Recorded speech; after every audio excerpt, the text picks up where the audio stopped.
Bismillahirrahmanirrahim. Alhamdulillah rabbil alamin. Wassalatu wassalamu ala asyrafil mursalin Muhammad bin Abdillah wa ala alihi wa sahbihi at-tayyibin at-tahirin. Amma ba'd. Ayyuha al-ahibbah, assalamu alaikum warahmatullahi wabarakatuh. Waalaikumsalam. نتحدث عن الإسراء والمعراج ونحن في هذه الأيام تمر بنا ذكرى الإسراء والمعراج. Insyaallah pada kesempatan sore ini akan berbicara mengenai tema Isra dan Mi'raj.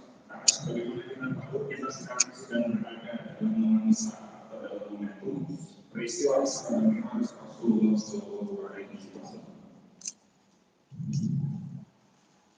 أعوذ بالله من الشيطان الرجيم.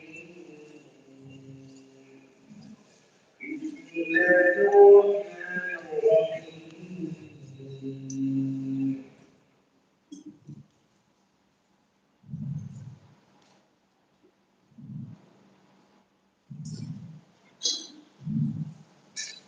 المحاضرة بعنوان القدس في ذكرى الإسراء والمعراج.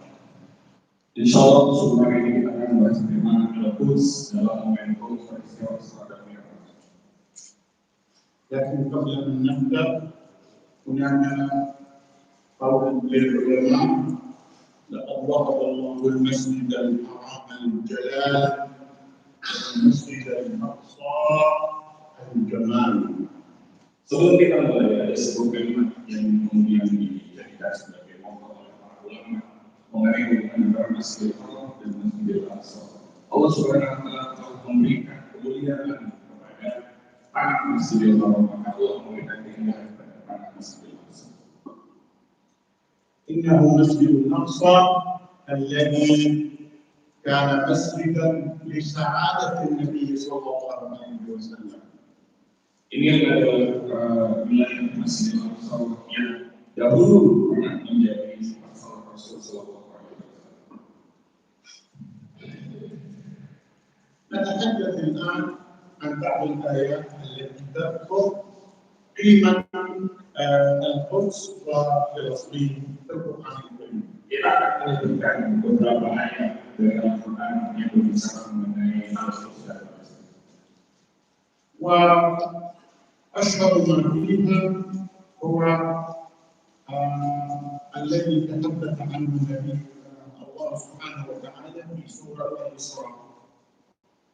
Yang paling masyhur, yang paling kita kenal adalah apa yang disampaikan oleh Allah Subhanahu wa Ta'ala dalam surat Al-Isra. أعوذ بالله من الشيطان الرجيم. بسم الله الرحمن الرحيم. سبحان الذي أسرى بعبده ليلا من المسجد الحرام إلى المسجد الأقصى الذي باركنا حوله لنريه من آياتنا إنه هو السميع البصير. لقد سافر النبي صلى الله عليه وسلم برفقة جبريل إلى المسجد الحرام إلى المسجد الأقصى. Yang paling terkenal adalah surat Al-Isra. Allah Subhanahu wa Ta'ala berfirman, "Maha suci Allah Subhanahu wa Ta'ala yang telah menjalankan bagian di mana dari Masjidil Haram ke Masjidil Aqsa, yang telah menghidupkan di sekelilingnya agar kami memperlihatkan kepada manusia tanda-tanda kekuasaan kami. Sesungguhnya Allah Subhanahu wa Ta'ala Maha benar lagi Maha menyaksikan." Maka Nabi Sallallahu Alaihi Wasallam dengan ditemani oleh malaikat Jibril berjalan dari Masjidil Haram ke Masjidil Aqsa. الذي باركنا حوله، المقصود هنا البركة حول المسجد الأقصى. Yang telah kami berkati sekelilingnya, makna dari perkataan yang berikan ini adalah bahwa Allah mengimani kebesaran tidak hanya pada tanah Al-Aqsa, tapi juga sekeliling Al-Aqsa. لكن السؤال: لماذا يسافر النبي صلى الله عليه وسلم كل هذه المسافة البعيدة حتى يصلي في المسجد الأقصى ويصعد إلى السماء؟ لماذا لم يصعد من فوق مكة؟ Yang menjadi pertanyaan adalah kenapa Rasulullah SAW perjalanan yang begitu jauh hanya untuk bisa sholat di Masjidil Aqsa baru kemudian naik ke langit. Kenapa tidak dari Mekah saja dari Masjidil Aqsa naik ke langit? هناك عدة أسباب لكن أهم سبب أن الله سبحانه وتعالى أراد أن يربط في عقيدتنا بين البيت الحرام والمسجد الأقصى. Ada beberapa poin sebenarnya berkaitan dengan hal ini. Tapi yang paling penting yang bisa kita ingat adalah bahwa Allah Subhanahu wa Ta'ala ingin mengikat dalam kesehatan kita antara Masjidil Haram dengan Masjidil Aqsa. وليؤكد للمسلمين أن المسجد الأقصى هو شقيق البيت الحرام. Dan untuk menekankan kepada seluruh kaum muslimin bahwa pada Al-Aqsa bahwa Masjid Al-Aqsa adalah saudara dari Masjid Al-Haram. ثم صلى في المسجد الأقصى بكل الأنبياء والرسل السابقين صلى بهم إماما. Kemudian Rasulullah SAW sholat di Masjidil Aqsa bersama dengan seluruh nabi dan rasul dan beliau saat itu menjadi imam. وبذلك استلم الراية منهم وأصبح هو القائد والخاتم المسلم. Maka itu menjadi isyarat bahwa beliau melanjutkan estafeta kepemimpinan nabi-nabi sebelumnya. Itulah yang memimpin untuk seluruh alam. وأصبح كما جاء في الآية ومن يبتغي غير الإسلام دينا فلن يقبل منه وهو في الآخرة من الخاسرين. Maka ini menjadi apa yang Allah Subhanahu wa Ta'ala firmankan bahwa seluruh umat-umat yang terdahulu sudah selesai masanya dan harus mengikuti Rasulullah SAW. Maka bagi siapa yang mengusahakan selain Islam sebagai agamanya tidak akan diterima darinya dan dia di akhirat nanti termasuk orang-orang yang beruntung. ثم عرج بالنبي صلى الله عليه وسلم أي صعد مع سيدنا جبريل إلى السماء السابعة إلى سدرة المنتهى. Lalu kemudian Rasulullah SAW dengan ditemani oleh Sayyidina Malaikat Jibril alaihissalam kemudian naik dan kemudian diteruskan sampai ke Sidratul Muntaha. عندها توقف سيدنا جبريل وقال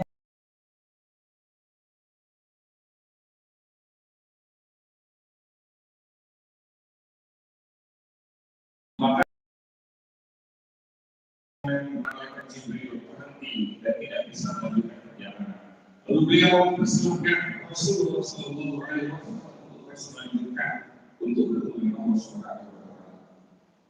ثم فرضت على النبي المصطفى صلى الله عليه وسلم الصلاة التي نصليها اليوم. Rasulullah diberikan perintah salat 5 waktu.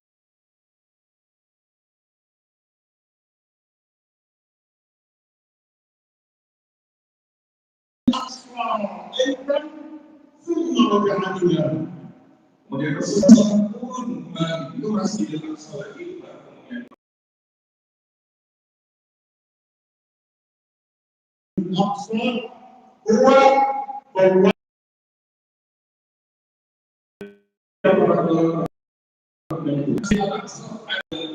بوابة ثم بدأ يصلي النبي صلى الله عليه وسلم وأصحابه باتجاه المسجد الأقصى. Maka kemudian Rasulullah SAW menjalankan perintah salat, mulai menjalankan perintah salat 50 sampai dengan para sahabat. Kemana salatnya? Menuju ke arah Masjid Al-Aqsa. ثم هاجر النبي صلى الله عليه وسلم إلى المدينة.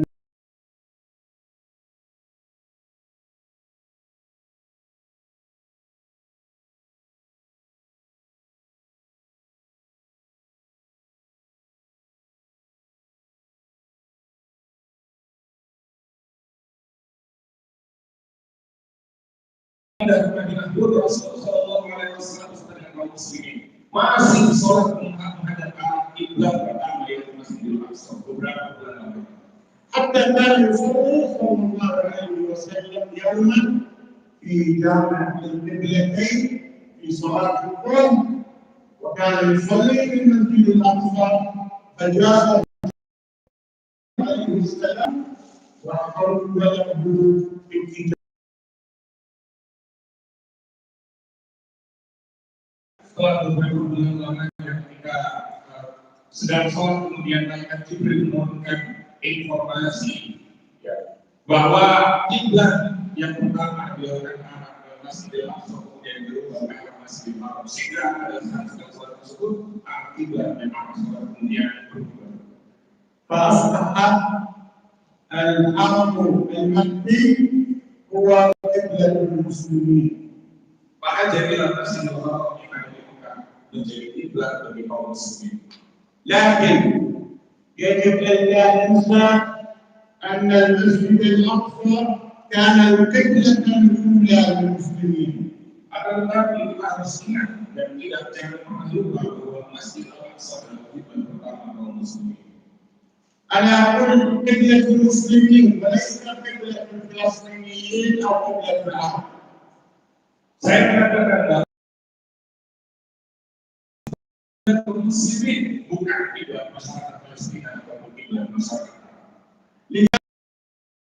المسلمين من الصحابة والمسلمين. oleh karena itu wajib hukumnya bagi seluruh kaum muslimin untuk berkontribusi dalam rangka membebaskan Masjidil Aqsa dari penjajahan Zionis Israel. سنذكر بعض الأحاديث التي تتحدث عن قدسية هذا المكان. Kita akan berbicara mengenai beberapa hadis yang berbicara tentang kesucian عن ابي ذر رضي الله عنه قال قلت يا رسول الله اي المساجد وضع للناس في الارض اولا. dari Abu Dzar Al-Ghifari yang berkata kepada Rasulullah SAW, wahai Rasul, masjid apa yang dibangun di atas muka bumi yang paling pertama? قال المسجد الحرام. Maka Rasul menjawab, Masjidil Haram. قال قلت ثم اي من الذي بعده؟ Kemudian Abu Dzar bertanya lagi, kemudian apa lagi yang setelah itu ya Rasul? قال المسجد الاقصى. Rasul menjawab, Masjidil Aqsa. قال كم كان بينهما؟ قال 40 سنه. Lalu dia bertanya kembali, berapa jam pembangunan antara keduanya? Maka Rasul menjawab 40 tahun. فإذا عرفنا أن الذي بنى الكعبة هو سيدنا إبراهيم وولده إسماعيل. Jika kita mengetahui bahwa yang membangun Masjidil Haram adalah Nabi Ibrahim alaihissalam dan Nabi Ismail alaihissalam, فإن الذي بنى المسجد الأقصى هم الملائكة. maka yang membangun Masjidil Aqsa adalah para malaikat.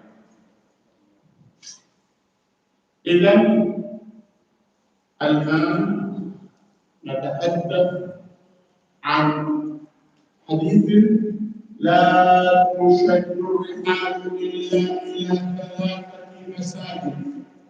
Kemudian ada juga hadis dari Rasulullah SAW, tidak boleh seorang memaksakan untuk bepergian kecuali salah satu dari 3 masjid. المسجد الحرام. Yang pertama adalah Masjidil Haram. ومسجد هذا يعني المسجد النبوي. Lalu kemudian yang kedua masjid ini kata Rasul yaitu Masjid Nabawi. والمسجد الأقصى. dan Masjidil Aqsa. رواه البخاري.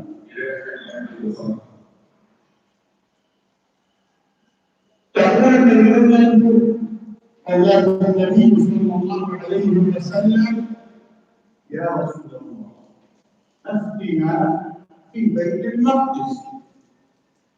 Maimunah, Sayyidah Maimunah radhiyallahu anha, setelah bertanya kepada Rasulullah SAW, "Ya Rasul, berikan kami fatwa mengenai mana Baitul Maqdis."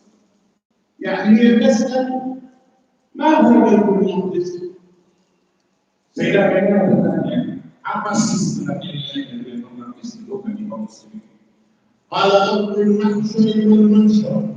Maka Rasul menjawab, Para itu bersalah karena manusia dimatikan dan dikuburkan pada يعني سيحشر الناس يوم القيامة كلهم إلى المسجد الأقصى. Jadi seluruh manusia nanti akan dikumpulkan oleh Allah Subhanahu wa Ta'ala pada hari kiamat di Masjidil Aqsa.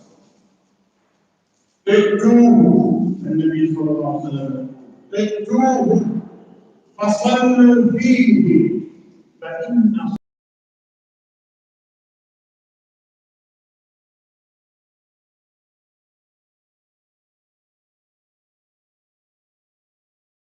Beliau masih Allah dan sholat di Masjidil Aqsa.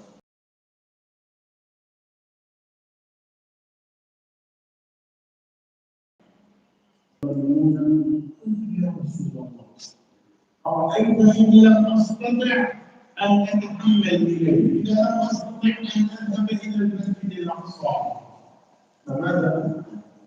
Saya katakan kepada Rasul, kalau saya tidak mampu ke Masjidil Aqsa,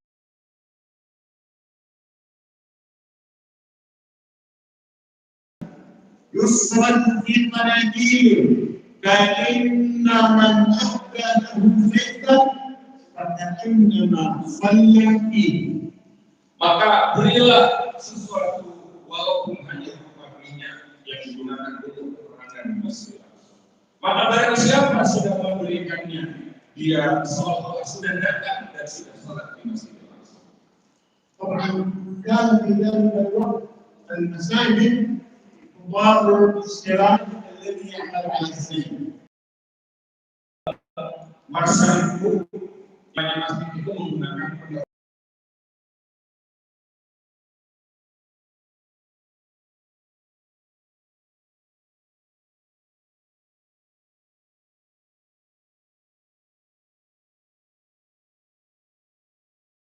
مسجد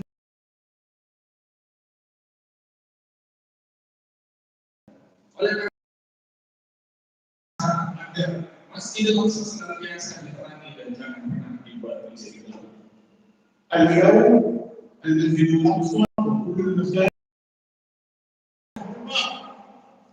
Di zaman kita sekarang ini Masjidil Aqsa atau masjid-masjid lainnya diperangi dengan lampu. لذلك الزيت هنا اليوم يعني أن ترسل لدفع كافور كهرباء المسجد الأقصى. Maka minyak adalah dari minyak di zaman kita sekarang ini adalah ketika kita membayarkan menaikkan listrik yang kemudian digunakan untuk penerangan di Masjidil Aqsa. الزيت في يومنا هذا أن تدفع الموظفين والموافقات للدفاع عن المسجد الأقصى. Minyak, maka minyak dalam hadis di zaman kita sekarang ini adalah ketika kita memberikan bantuan materi untuk saudara-saudara kita yang bertahan dan menjaga Masjidil Aqsa. أن تدفع الزيت اليوم هو أن تدفع للساكنين من أبناء مدينة القدس الذي يسعى الاحتلال لأخذ أراضيهم أو بيوتهم منهم. Dan minyak yang dimaksud oleh Rasulullah SAW di zaman kita sekarang ini adalah dengan membantu saudara-saudara kita yang ada di sekeliling Al-Aqsa, membantu mereka agar kemudian tanah-tanah mereka tidak direnggut oleh penjajah Zionis. لأن اليهود يفرضون الضرائب على الفلسطينيين في القدس فإذا لم يستطع أن يدفع يأخذون البيت ويردونه لليهود. Karena dia berjanji menerapkan pajak yang begitu mencekik saudara-saudara kita yang ada di Al-Quds. Maka jika mereka tidak mampu membayarnya, tanah mereka dan rumah mereka akan dirundung secara paksa oleh penjajah Zionis. وفلسطين أرض جهاد وإضاءة. Dan Palestina adalah tanah jihad dan juga tanah untuk menjaga. قال رسول الله صلى الله عليه وسلم لا تزال طائفة من أمتي على الحق ظاهرين بعدو القاهرين. Rasulullah SAW bersabda, akan senantiasa ada di antara umatku yang mereka akan tetap teguh berada di atas agama dan mereka akan mampu melakukan musuh-musuh. لا يضرهم من خالفهم tidak akan memberikan mudarat kepada mereka musuh-musuh atau orang-orang yang menyelisih mereka. إلا ما أصابهم من الأجواء يعني قليل من المطر. Kecuali apa yang mereka akan dapatkan atau yang akan menimpa mereka dari hal-hal kecil yang dapat menyakiti mereka. حتى يأتيهم أمر الله وهم كذلك. Sampai Allah Subhanahu wa taala menetapkan keputusannya dan mereka akan berada dalam kondisi. يعني سيبقوا صامتين حتى يأتيهم النصر بإذن الله. Yaitu mereka akan senantiasa teguh dan kokoh untuk bertahan mempertahankan tanah sampai Allah Subhanahu wa taala mendatangkan keputusan. قالوا يا رسول الله وأينهم؟ قال ببيت المقدس وأدناه في بيت المقدس. Lalu masalah bertanya, wahai Rasul, di mana mereka itu? Maka Rasul menjawab, mereka ada di Baitul Maqdis dan di sekeliling Baitul Maqdis. إذا الطائفة المنصورة بإذن الله تعالى هناك في فلسطين. Maka yang dimaksud oleh Rasul dalam hadis mengenai At-Taifah al-Mansurah, kelompok orang yang akan senantiasa ditolong oleh Allah Subhanahu wa taala adalah saudara-saudara kita yang ada di Palestina. جغرافيا فلسطين هي منطقة الثلاث آثار الأوروبية الآسيوية والأفريقية. Palestina secara geografis adalah tempat pertemuan yang kedua adalah Eropa dan yang ketiga adalah Afrika. وبالتالي ففلسطين قلب العالم العربي. Oleh karena itu Palestina merupakan jantung dari dunia. والعالم العربي هو قلب العالم الإسلامي. Dan dunia adalah jantung dari dunia Islam. فإذا كان القلب في فلسطين في المسجد الأقصى مريض فإن كل العالم الإسلامي يكون مريضا. Maka apabila jantungnya yaitu Masjidil Aqsa itu sakit, maka seluruh dunia Islam pasti akan sakit. نتحدث عن معلومات عامة عن المسجد الأقصى. Kita akan berbicara mengenai informasi-informasi umum mengenai Masjidil Aqsa. هل تعلمون لماذا سمي بالمسجد الأقصى؟ Tahukah pada zaman sekalian mengapa Masjidil Aqsa disebut sebagai Masjidil Aqsa? فهو اسمه بيت المقدس. Jadi dia dinamai dengan Baitul Maqdis, artinya di rumah yang disucikan. يعني المكان المقدس في الإسلام. Yaitu tempat yang disucikan dalam Islam. لكنه من كثر يعني بعده عن جزيرة العرب بعده عن مكة فهو يعتبر مسجد أقصى يعني بعيد جدا عن العرب. Tapi kemudian disebut sebagai Masjidil Aqsa karena jaraknya yang begitu jauh dari dunia Arab, dari wilayah Jazirah Arab dan juga jauhnya jaraknya dari Makkah al-Mukarramah. Sehingga karena jauh tersebut disebut sebagai Masjidil Aqsa yang mana Aqsa maknanya adalah ujung. Jadi posisinya ujung begitu jauh sehingga disebut sebagai Masjidil Aqsa. والمسجد الأقصى يحتوي على مسجدين وليس مسجد واحد. Masjidil Aqsa di situ terdapat dua masjid secara garis besar. الذي لونه القبة لونه أصفر هي قبة الصفا. Yang pertama kubah yang berwarna kuning ini ada di tengah itu disebut sebagai Masjid Qubatus Safa. والمسجد الذي لونه رمادي هو الجامع القبلي. Dan yang berwarna abu-abu itu adalah Masjid Jami Al-Qibli. الذي يقع باتجاه القبلة. Yaitu dinamai dengan Masjid karena nama itulah mengarah ke arah kiblat di Ka'bah. وكل هذه المحدثات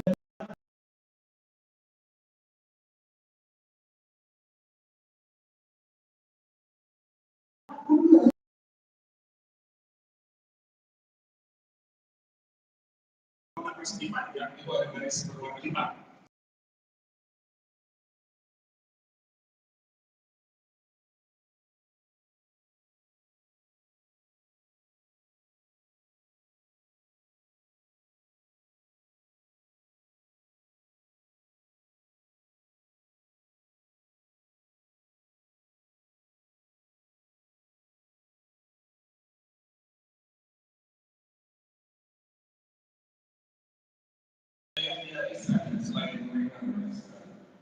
ومدفون فيها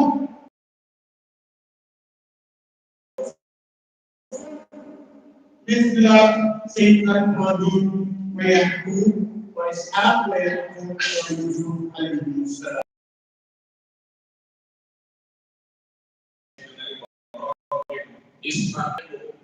Dan Nabi Yusuf alaihissalam. هذا في داخل الأمر الإبراهيمي الخليل في فلسطين. Ini ada dalam kondisi di dalam Masjid Al-Khalil yang ada di Palestina, di mana ada makam Nabi Ibrahim. وهذا مقام سيدنا إسحاق وزوجته رحمهما الله. Di situ ada makam Nabi Ishak alaihissalam bersama dengan istri beliau. لكن هذا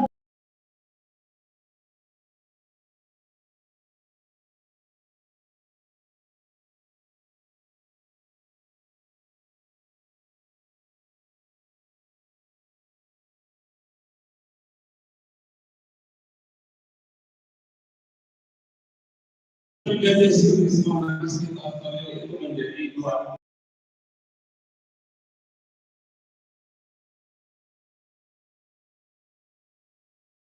لم نستطع أن نصور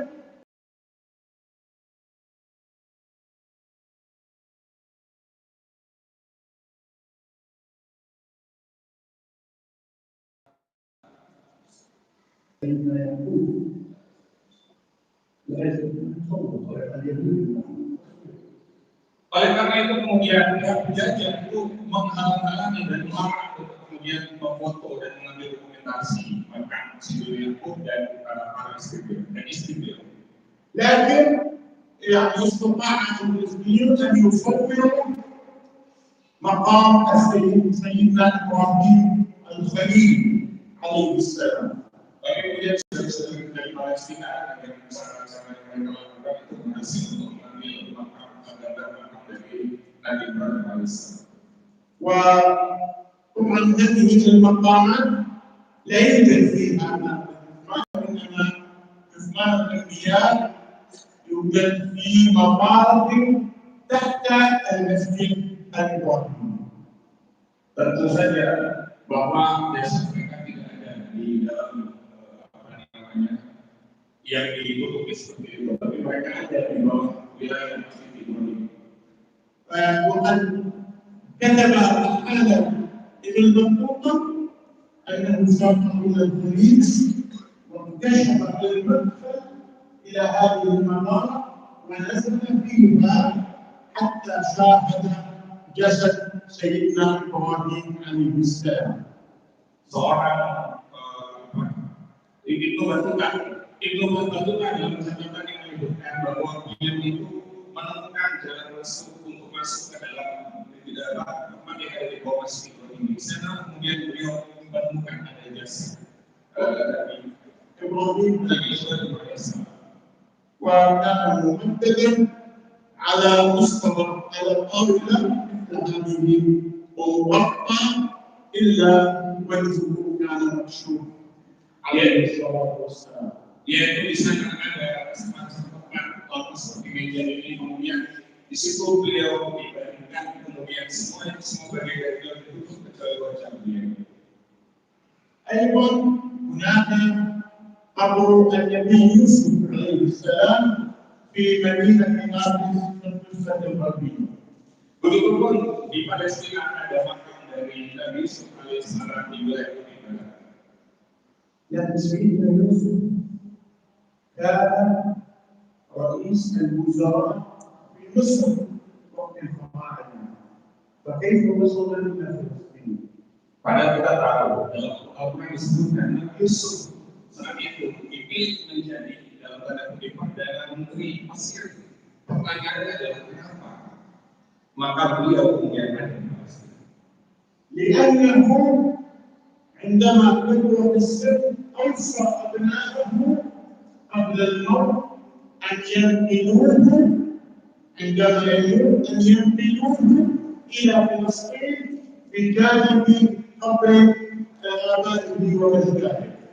Ternyata setelah wafat Nabi Yusuf alaihissalam itu memberikan wasiat kepada anak-anak beliau bahwa nanti beliau minta untuk dimakamkan di tanah Palestina di dekat tempat-tempat bapak-bapak beliau. وطبعا سيدنا يوسف أبوه سيدنا يعقوب وأبو سيدنا يعقوب سيدنا إسحاق وأبو سيدنا إسحاق هو سيدنا إبراهيم عليه الصلاة والسلام جميعا. Tentu Al-Quran Nabi Yusuf adalah anak dari Yakub yang tadi kita sebutkan di sini makam beliau. Kemudian Nabi Yakub anak dari Nabi Ishak dan Nabi Ishak anak dari Nabi Ibrahim alaihissalam. وهناك بعض الصحابة الذين نشروا معاذ جبل وعباد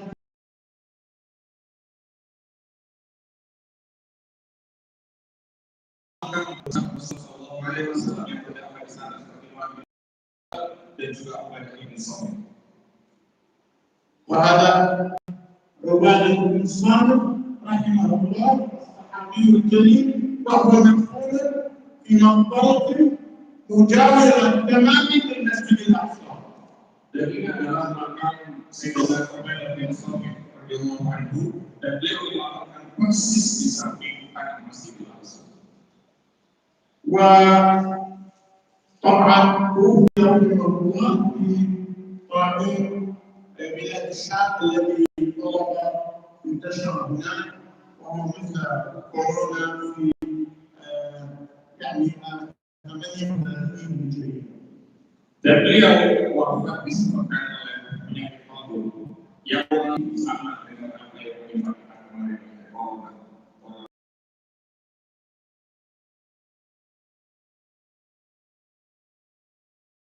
المجاهدون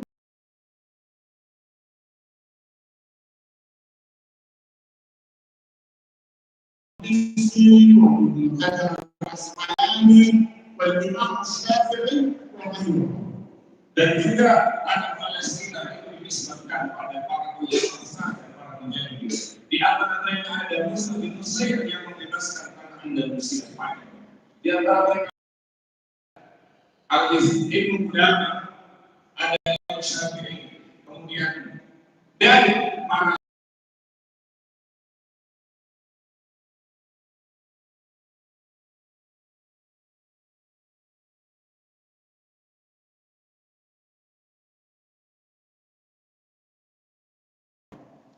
tentu saja Imam Syafi'i dilahirkan tapi kemudian karena beliau melakukan perjalanan menuju maka beliau tidak dimakamkan di Palestina. ويقول بعضهم ان الامام الشافعي في مصر. bahwa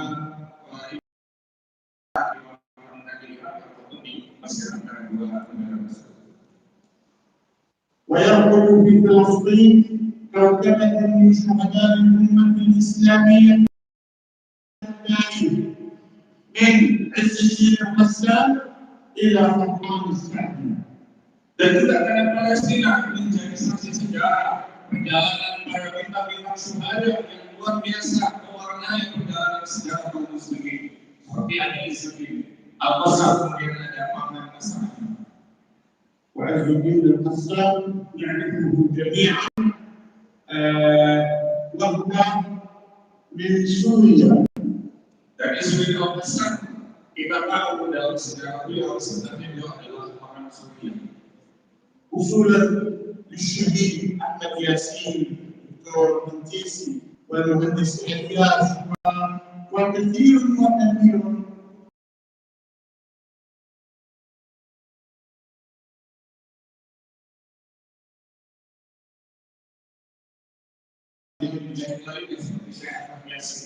kemudian ada praktis dan praktis dan lain sebagainya. Banyak di antara mereka sudah memperjuangkan kemerdekaan Palestina dan terima kemerdekaan Palestina. وهناك بعض السودانيين وبعض اليمنيين والكثير من الأردنيين. Dan begitu pula banyak yang berada di sana, baik dari saudara-saudara kita dari Sudan atau Yaman atau wilayah-wilayah lain yang kemudian ikut berjuang dan berpihak di sana dan mengamankan di sana. وخاصة في معركة الفالوجة التي ضحى العرب والمسلمون من أجل الدفاع عنها في الزمن البعيد. Khususnya dalam perang Fallujah yang dilakukan, kemudian banyak di antara kaum muslimin dan masyarakat Arab yang kemudian mengorbankan begitu banyak hal untuk bisa merdekakan tanah Palestina. إذا المسجد الأقصى هو ملك لكل المسلمين وليس للفلسطينيين وحدهم. Oleh karena itu, Masjidil Aqsa adalah milik seluruh umat Islam, bukan hanya milik masyarakat Palestina. الآن نتحدث في الختام عن الأخطار التي تهدد المسجد الأقصى.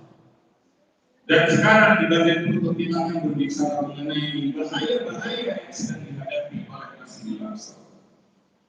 في عام 69 قام مستوطن إسرائيلي بحرق المسجد الأقصى القبة الجامع القبلي. Di tahun 69, para pemukim liar Yahudi yang kemudian melakukan tanah Palestina, mereka melakukan serangan pada Masjidil Aqsa, yaitu di Masjid Al-Qibli, kemudian mereka membakar. وهنا يحاولون إطفاء الحريق. Ini adalah bentuk upaya untuk memadamkan api kebakaran yang terjadi. وبعد انتهاء الحريق هذا المسجد الجامع القبلي من الداخل وقد أكل النيران مساحات واسعة من ذلك المسجد المقدس. Dan ini adalah kondisi ketika dimadamkan di mana habis membakar begitu banyak wilayah dari Masjid Nabawi yang ada di atas tanah Aqsa. وهذا المسجد هذا المنبر هو منبر صلاة الدين الذي خطب فيه أول خطبة عندما دخل إلى المسجد الأقصى فاتحا. Dan ini adalah mimbar Isamuddin Al-Ayyubi yang ikut terbakar pada saat itu di kota Usam. Di mana Salahuddin Al-Ayyubi itu ketika berhasil membebaskan tanah Palestina, beliau naik ke atas mimbar ini dan berkhutbah di atas. وقد احترق تقريبا بالكامل في حادثة حرق المسجد الأقصى. Maka dalam peristiwa tersebut mimbar ini terbakar. لكن أهلنا في إندونيسيا بنوا منبر للمسجد الأقصى يشبه منبر صلاة الدين وتم وضعه في مكانه. Akan tetapi saudara-saudara kita dari Indonesia kemudian membuat ulang mimbar sebagaimana mimbar Salahuddin Al-Ayyubi dan sekarang ada di Masjid Al-Qibli. هذه صورة المنبر الإندونيسي بشكل موضح. Ini adalah gambar mimbar yang dibuat oleh masyarakat Indonesia dalam bentuk gambar yang jelas. الآن استولى اليهود على آخر المواط الذي أطلقوا عليه كذبا وزورا كانت المركز وهذا هذه صلاتهم. Kemudian kemudian Zionis mengambil sebuah wilayah dari Masjidil Aqsa, yaitu Pulau kita sebut sebagai Tanjung. Kemudian mereka ambil dan mereka ucapkan kalimat-kalimat besar bahwa tembok itu adalah tembok khusus mereka, bahwa itu adalah لكن هذا الحائط هو حائط البراق الذي ربط عنه النبي صلى الله عليه وسلم البراق الحصان او يعني الدابه والبراق ربطها عند هذا الحائط حتى وتركه حتى يصعد.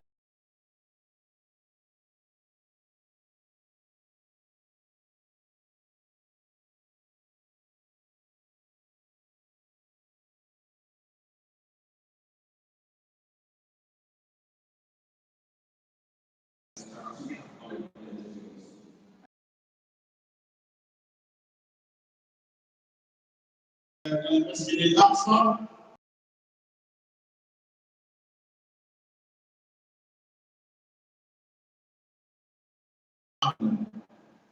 dan inilah gambar pendek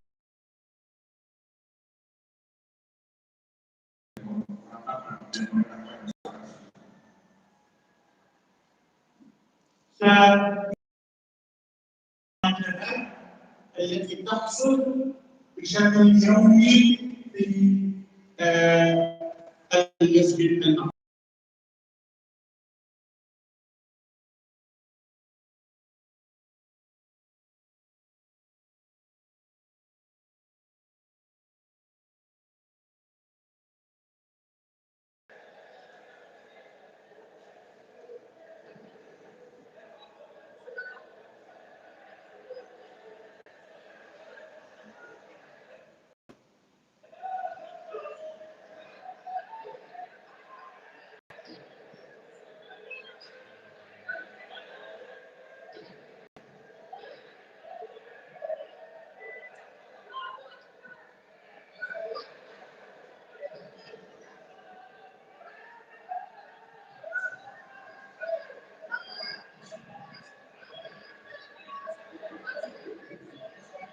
هذه المرة من المرابطات التي وصلنا بالاهتمام في المسجد الأقصى وفي الصحة التحديد.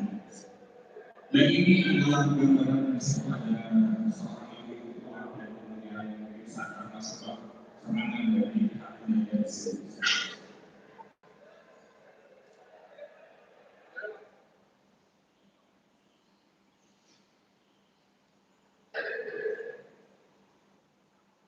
وتستمر المؤامرات على المسجد الأقصى. Maka konspirasi mengenai Masjidil Aqsa sampai hari ini masih berlangsung. ومن أكثر المؤامرات هي الحفر تحت المسجد الأقصى. Konspirasi paling berbahaya adalah pembuatan terowongan di bawah Masjidil Aqsa. لأنهم يقولون أنهم يبحثون عن هيكل سليمان ومعبد سليمان.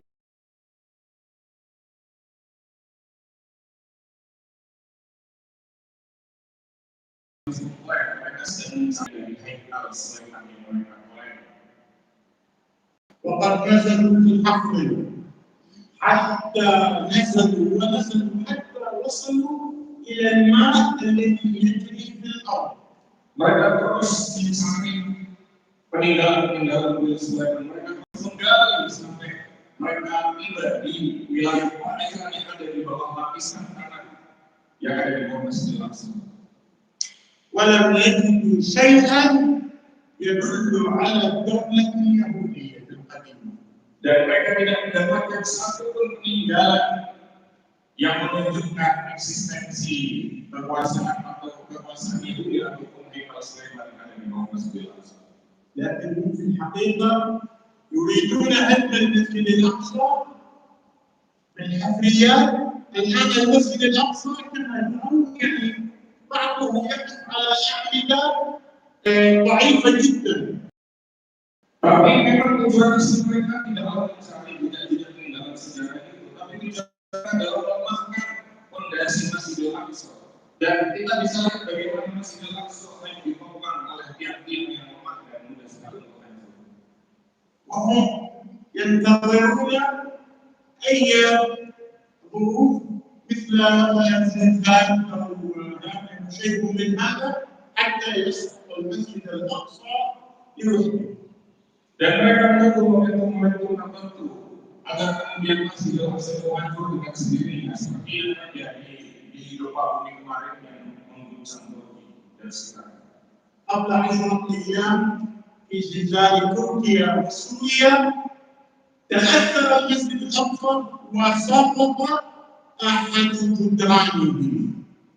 Karena memang kemarin terjadi ketika terjadi gempa Turki dan Suriah. Kemudian salah satu tembok dari Masjidil Aqsa itu terdampak dan kemudian roboh.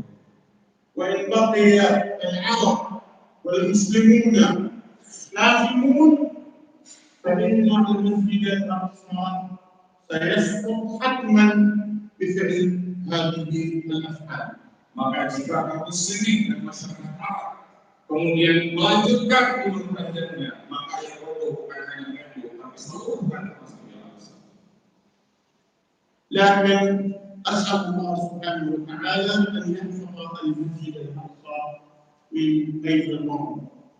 Tapi kita selalu berdoa kepada Allah Subhanahu wa Ta'ala, mudah-mudahan Allah senantiasa menjaga Masjidil Aqsa dari kehancuran-kehancuran.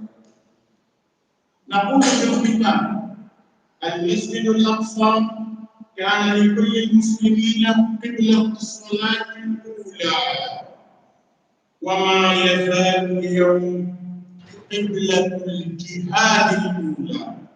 Maka kita tetapkan statement di akhir pertemuan kita ini bahwa Masjidil Aqsa adalah kiblat pertama kaum muslimin, tapi akan senantiasa dan selalu menjadi kiblat pertama jihad sampai zaman kita sekarang.